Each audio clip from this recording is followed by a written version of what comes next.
자, 오늘 탄핵의 진실 시간은요, 박근혜 대통령의 탄핵은 원천적으로 무효다라고 말씀드릴 수가 있는 이유에 대해서도 소상히 고하도록 하겠습니다. 누구한테? 여러분한테. 영상을 귀를 쫑긋 세우셔가지고 끝까지 시청을 부탁드리겠습니다.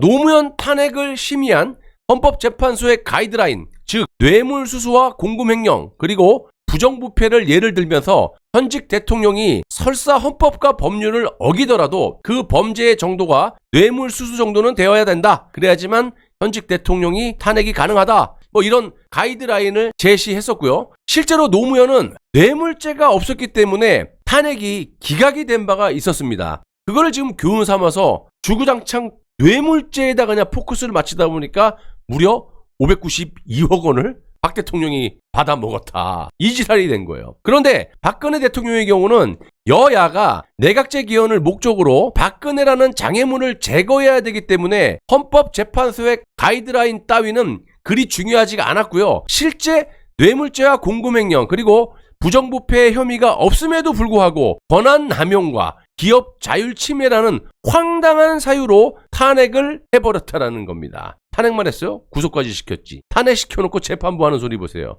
내가 하야하라 그랬는데 말귀를 못 알아먹은 것 같아. 잊으라고 자빠졌고. 자, 이게 논리적으로 말이 되려면요, 박근혜 대통령의 형사재판에서는요, 최소한의 뇌물죄 부분이 무죄가 나왔어야 정상이라는 거예요, 당시. 그러나 만약 그렇게 돼버리면 어떻게 되겠습니까? 박근혜 대통령이 뇌물을 받아 탄핵당한 것으로 쇠뇌가 된 이 좌좀들, 대다수의 국민들이 진실을 깨닫게 될까봐 겁이 났는지 재판부는 1심, 2심 모두에서 뇌물죄를 선고할 수밖에 없었던 거예요. 자, 이렇게 뇌물죄를 인정하려면 마땅히 대기업 오너로부터 구체적인 청탁을 받았다라는 증거가 있어야 되지 않겠습니까, 여러분? 그런데 박근혜 대통령에게 이권 청탁을 한 대기업 총수는 없었다라는 거고요. 신동빛 롯데그룹 회장은 실제로 이런 말을 했습니다.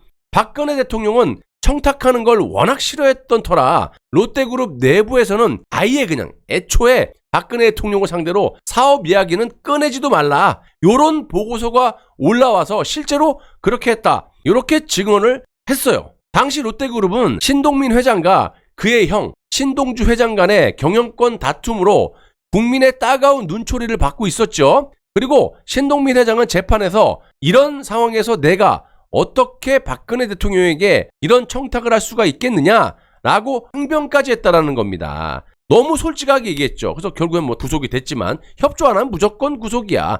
삼성 이재용도 구속이고 롯데 신동미도 구속이고 돈과 관련된 박근혜 대통령의 결벽성은 정치권에서도 널리 알려진 일이고요. 좌익들도 이 부분에 대해서는 공감을 할 겁니다. 좌익들도 박근혜 대통령이 청렴하다는 건 인정을 해요. 대다수. 아시다시피 박근혜 대통령께서는 오해 살 만한 일을 절대로 하지 않은 것으로 유명하지 않습니까? 오죽하면 살아가는 가족들 몇 되지 않는 박지만 씨와 박근영 씨, 뭐 조카들도 있을 거고 어른 조카들, 가족들까지도 청와대에 얼씬도 하지 못하게 했겠습니까? 그래서 검찰이 조작해낸 개념이 바로 묵시적 청탁이라는 겁니다. 삼성 이재용 부회장이 경영권 승계를 위한 명시적 청탁을 한 바는 없지만 묵시적으로 서로의 이권을 이해하면서 청탁을 주고 뇌물을 받았다라는 아주 초능력 같은 말도 안 되는, 진짜 다시 한번 말씀드릴게요. 자다가 내 다리가 근지러운데 마누라 허벅지를 박박 긁는 소리라고 자빠졌다라는 겁니다.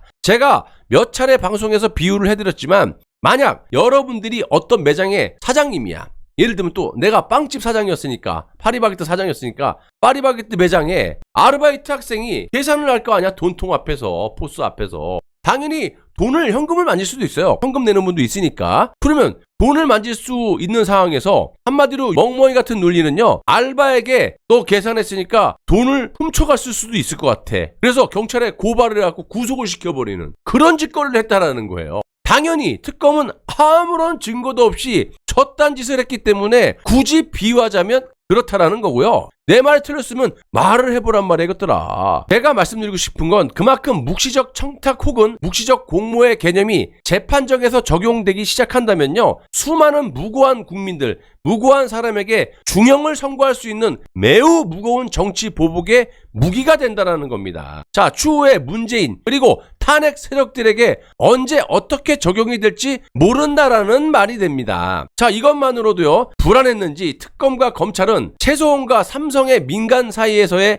말 3마리 등의 그 사적인 거래까지 모조리 싹 다 박근혜 대통령이 받은 뇌물로 덮어씌웠는데요. 승마 선수 정유라가 빌려탄 독일에가 말 3마리 있죠. 이거를 박근혜 대통령이 받은 뇌물죄로도 규정하려다 보니까 이번에는 박근혜 대통령과 최소원이 경제 공동체라는, 정말 또 내 다리가 근지러운데 자고 있는 마누라 허벅지를 박박 긁고 있는 어처구니없는 소리를 또다시 들고 나오게 된 거예요. 자, 뇌물죄는 공직자에게만 적용이 됩니다. 참고하시고, 박근혜 대통령은 그 누구로부터도 단돈 10원도 받은 바가 없어요. 팩트죠. 최소원도 마찬가지 삼성으로부터 국가대표 승마 선수들을 위한 그런 명목으로 말 사업하려고 한 거야. 자기 딸이 승마 선수였으니까 먹고 살아야 될 거 아니야. 건물 다 날아가고. 그렇기 때문에 승마 선수들을 위한 명목으로 말 3마리를 대여를 받은 겁니다. 당연히 제가 여러 차례 말씀드렸다시피 회사와 회사 간의 정상적인 계약이었다라는 겁니다. 그런데 여기서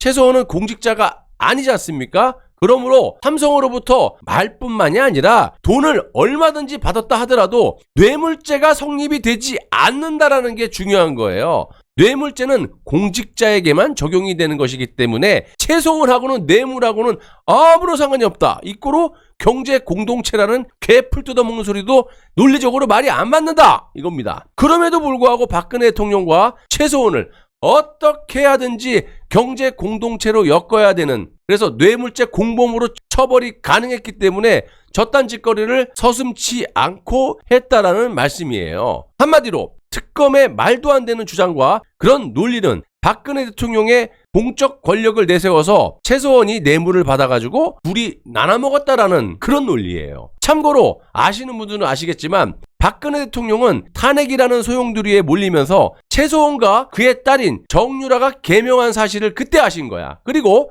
정유라는 아주 어렸을 때 보고 한 번도 보지도 못했던 그런 상황이었는데 저딴 개소리라고 자빠졌다는 거예요. 경제 공동체라는 것은요, 박근혜 대통령과 최소원이 서로 받은 돈을 소유자 구분 없이 마음대로 썼다라는 것을 의미하고, 그런데 박근혜 대통령과 최소원이 하나의 통장을 공용으로 사용했다거나 돈주머니를 함께 차고 다니면서 그렇게 다녔다라는 증거는 어dim에도 찾아볼 수가 없다는 거예요. 아무런 증거도 없이 그냥 이 언론 찌라시들 나중에 다 그 정정 보도하고, 그러니까 싹 다 거짓으로 탄핵을 시켜놓고 나중에 미안해 유지라는 거야. 검찰은 미안하다는 소리도 안 해. 유일하게 박근혜 대통령의 삼성동 자택 매입 때 최소원이 돈을 내주었다라는 주장이 있긴 했는데 그냥 이것도 검찰이 일방적으로 퍼뜨린 썰에 불과했다라는 겁니다. 상식적으로 경제 공동체라는 개념이 성립이 되려면 법적이라도 부부거나 가족 정도는 되어야 한다는 거죠.